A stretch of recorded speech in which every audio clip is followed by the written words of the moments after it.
1, 2, they're coming for you.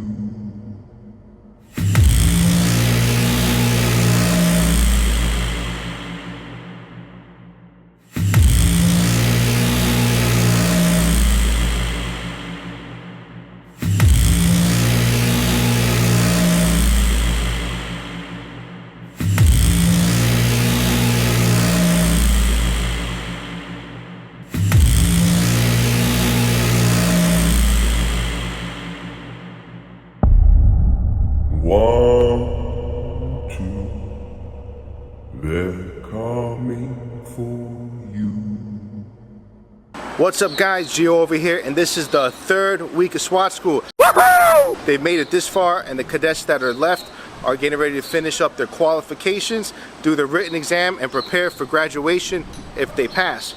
So before we start up and see what they're doing today, let's do a quick little recap over the past 2 weeks. So let's talk about orientation day. First day starts off, cadets come in Class A looking sharp. They start off in the classroom getting prepared with all the materials they need to begin SWAT school. They got to fill out some papers. They need to receive their reading material and get instructions from the cadres on what is expected of them over the next couple of weeks. Above all else, we expect 100% at all times. And there's no such thing as being tardy or absences. If you're tardy or you're absent, you're out. The class comprised of different agencies and some international officers as well. They had some law enforcement officers from Germany and from Brazil in the class also. Once the cadres were done explaining what was required of them, they went ahead outside and did some PT.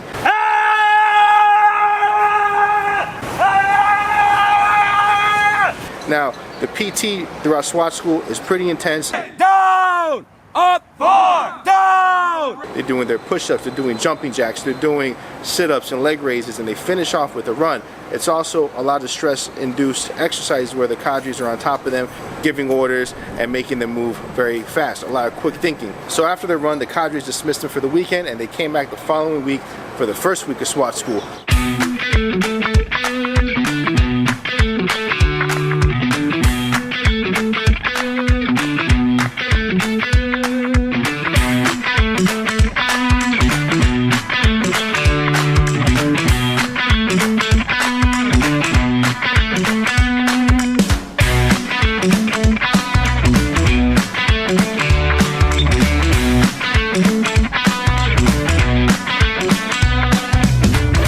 Obviously week 1 is known for its physical brutality.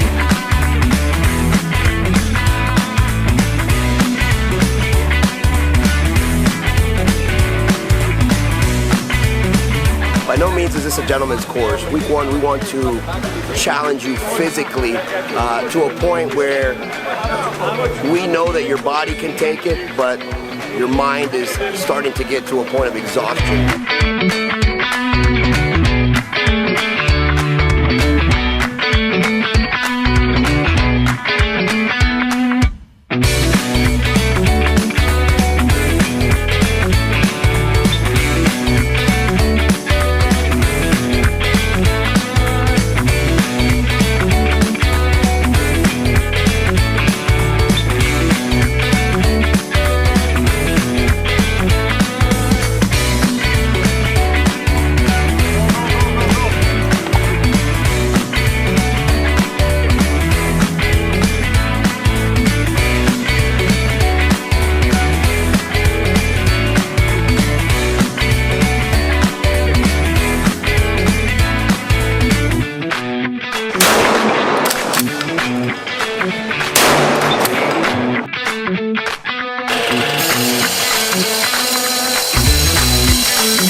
It's not fun being completely soaked in water and then having to roll around in the sand and then having to run back a couple miles with all that sand bothering you. But obviously all this builds mental toughness in the candidate, and that's what we're looking for. So this badge up here, you guys are getting prepared for final qualifications, right? They are preparing now from the 4th deck. Final qualification will be from the 5th deck. That is the final qual of the school. It is also an exit point, meaning if the candidate fails to jump off the 5th story for whatever reason, they do not pass the school. Graduation is tomorrow.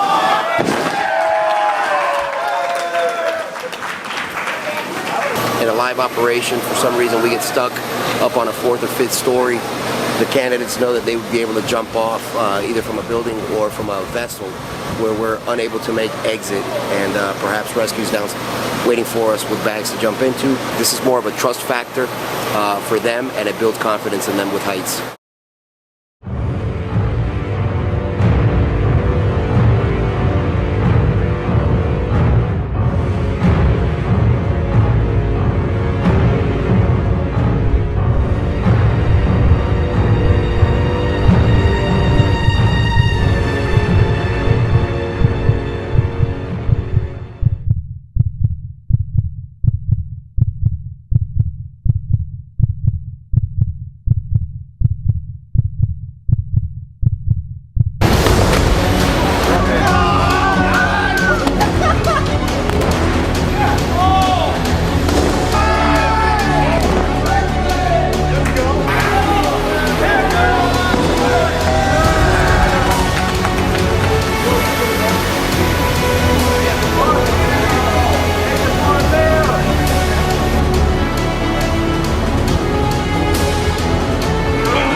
Great challenge, sir. Congratulations. Obviously, you guys passed the tower, passed the mile and a half, and you did the back jump. All right, what's next on deck is we're going to do some practicums, active shooter, hostage rescue, warrant service, etc. All right, so get your head in the game, guys. Yes, sir. All right, Noguera, fall out, sound off nice and loud.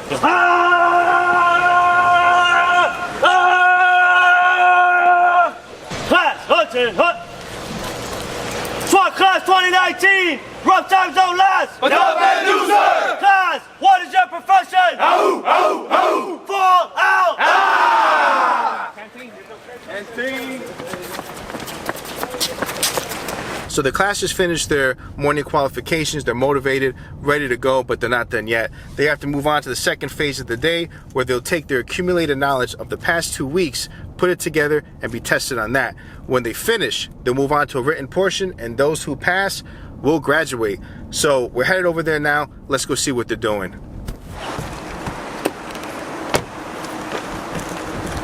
It's like it's just starting to rain. Luckily, this is going to be indoors.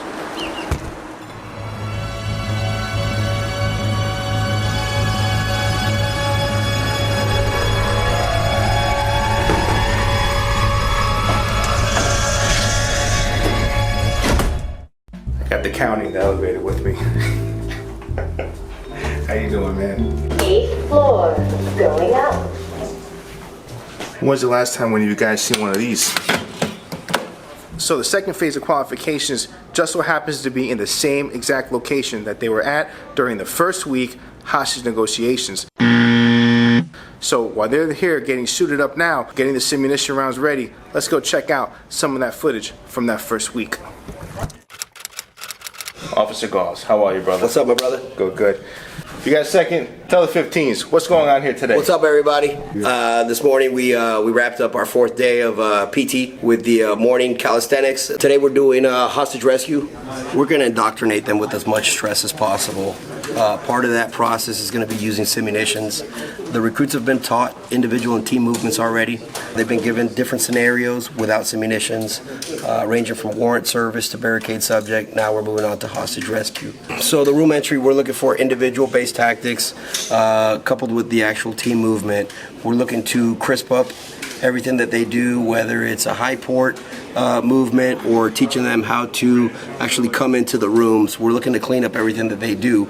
They're all police officers and fire medics who've attended an academy, so they know the very bare bones of close quarter battle, CQB. And what we're doing is we're upping the ante. We move on to a little bit more advanced stuff that we do here in Miami SWAT. So I'm gonna go ahead and try to find G2. I think he's actually over here. I'm gonna go get myself a mask real quick and run up there with him. Thanks, brother. I'll see ya.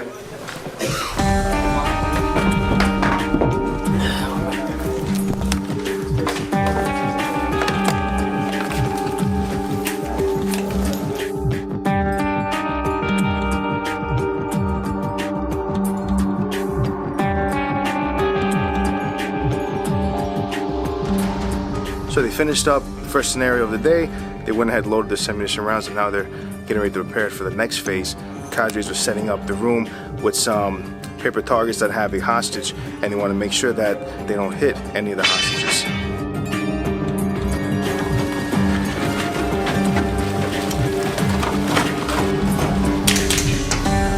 I got subject down, victim here.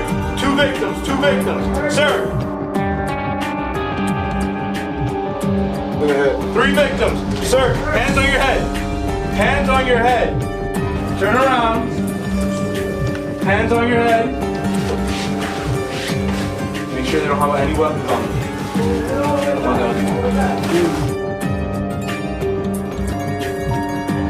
head. Hands on your head. Sir, if you can.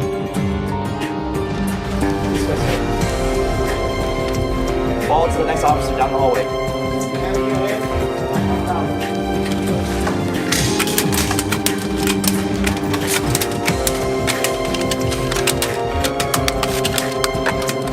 Alright, so these guys just finished up. They started their day today at 7 o'clock in the morning doing some PT, finished off their hostage scenarios. They're exhausted and getting ready to get on out of here. So if you guys like what you saw, go ahead, click on that subscribe button, click on that like button, and definitely give it a share. I'm gonna let them be and get on out of here. So now that you guys are caught up with week number 1, let's talk about week number 2. Firearms Qualifications Week. These guys were out there every day working on their firearms proficiency, not only with the handgun, but with the rifle as well. They have to be able to shoot with their dominant and non-dominant hand. Fire!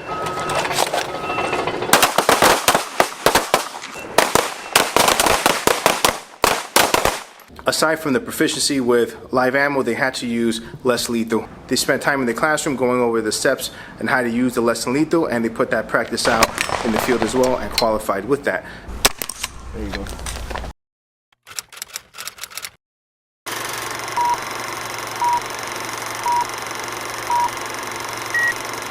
Hey, what's up, everybody? So we're out here on qualifications day for the recruits. They're going to be qualifying with their rifles and pistols today.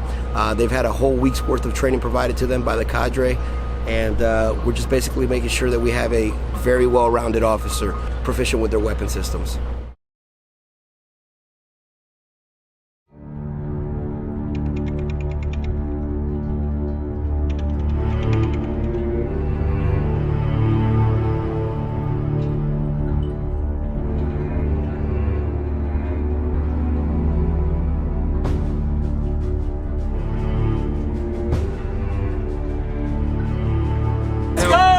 Let's go.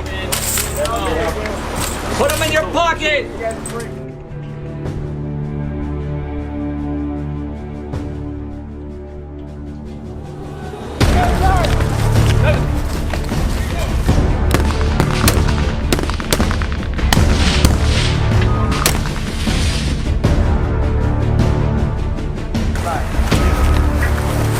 On me.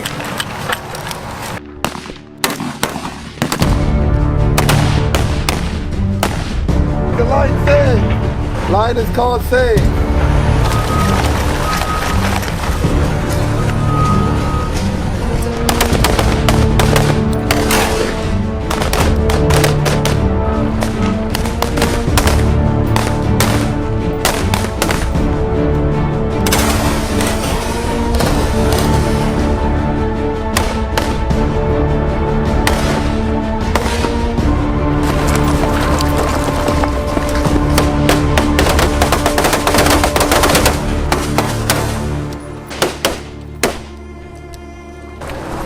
Fire. With the weapon on the base, go ahead and remove your magazine. Remove your magazine. Cycle the bolt. Cycle the gun. Cycle the bolt to the wheel. And wait for it to open. Try to send it home. I board.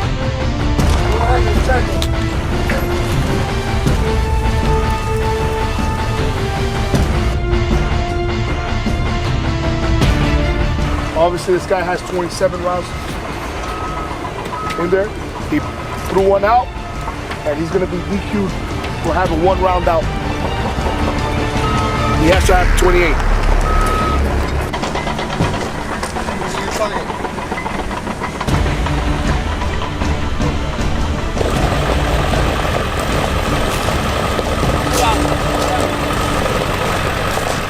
So what you'll see on the range is the Excursion. That's our vehicle to transport students that fail to qualify and meet the standard for today's training. As soon as they fail, the students are immediately separated from their classmates, taken back to the station, and released back to their departments. After qualifying with the firearms and less than lethals, now they're here putting it together. Week number 3, running the scenarios. Let's check them out.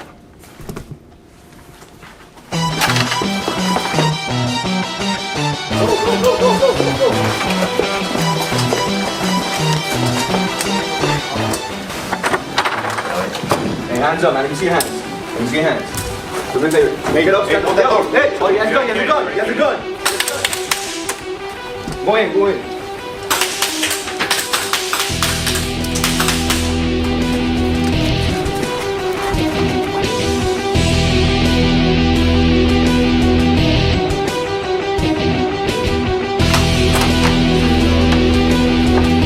Now the cadres are here setting up the rooms for the different scenarios they're going to run. So when you see them come in, if they pop that door open and they come in, engage from right here. Okay. Engage from right here, and if they keep pushing, throw the gun and hide under the desk. Okay.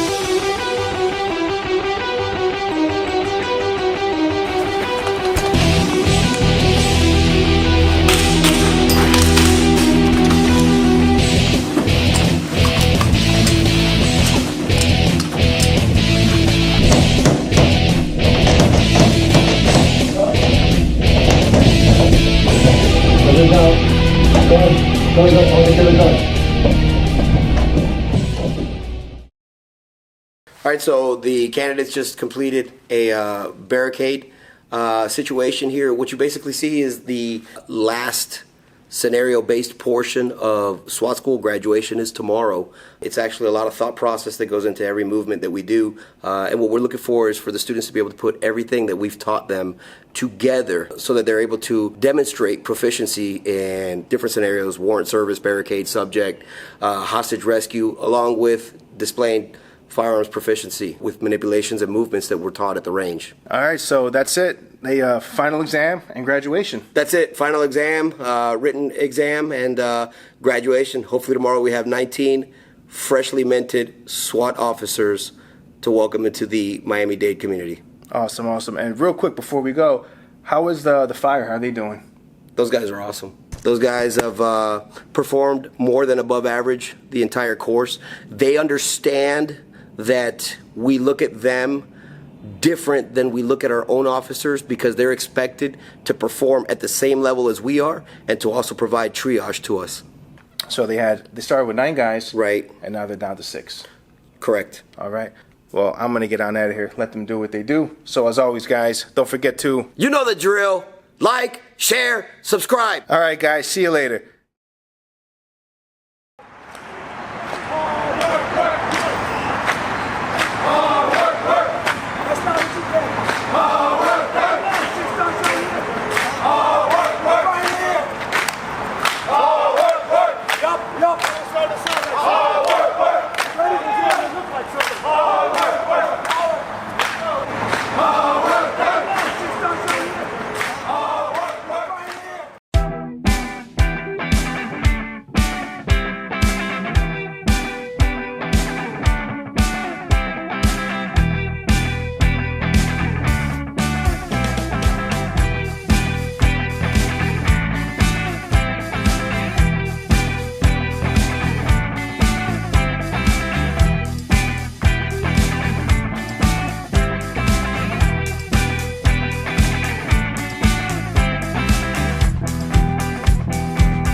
Officer Charlie Guevara, City of Miami Police, Miami, Florida. Officer Carlos Valladares, City of Miami Police Department, Miami, Florida. Officer Christian Ceballos, City of Miami Police, Miami, Florida. Firefighter George Fuentes, City of Miami Fire Rescue, Miami, Florida. Firefighter Alex Noguera, City of Miami Fire Rescue, Miami, Florida. Officer Daniel Fernandez, Florida International University Police Department, Miami, Florida.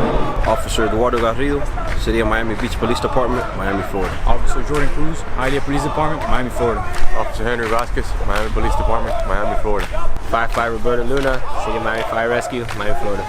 Officer Oliver Ledesma, City of Miami Beach, Florida. Firefighter Juan Carlos Ramirez, City of Miami Fire Rescue, Miami, Florida. Officer United Pinero, Hialeah Police Department, Miami, Florida. Officer Alfredo Rodriguez, City of Miami Beach Police Department, Miami, Florida. Firefighter Angelo Pinero, Miami Fire Department, Miami, Florida. Joel Ortega, City of Hialeah Police Department, Miami, Florida. Officer Wesley Lutia, with the Coral Gables Police Department, Coral Gables, Florida. Bruno Monte, Polícia Judiciária Civil, Mato Grosso, Brasil. Wagner Bento de Souza Júnior, Polícia Civil, Amazonas, Brasil.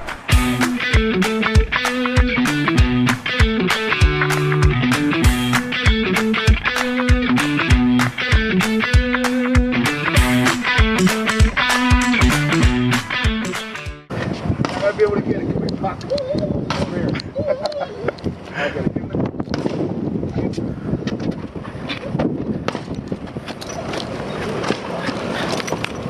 Canine life.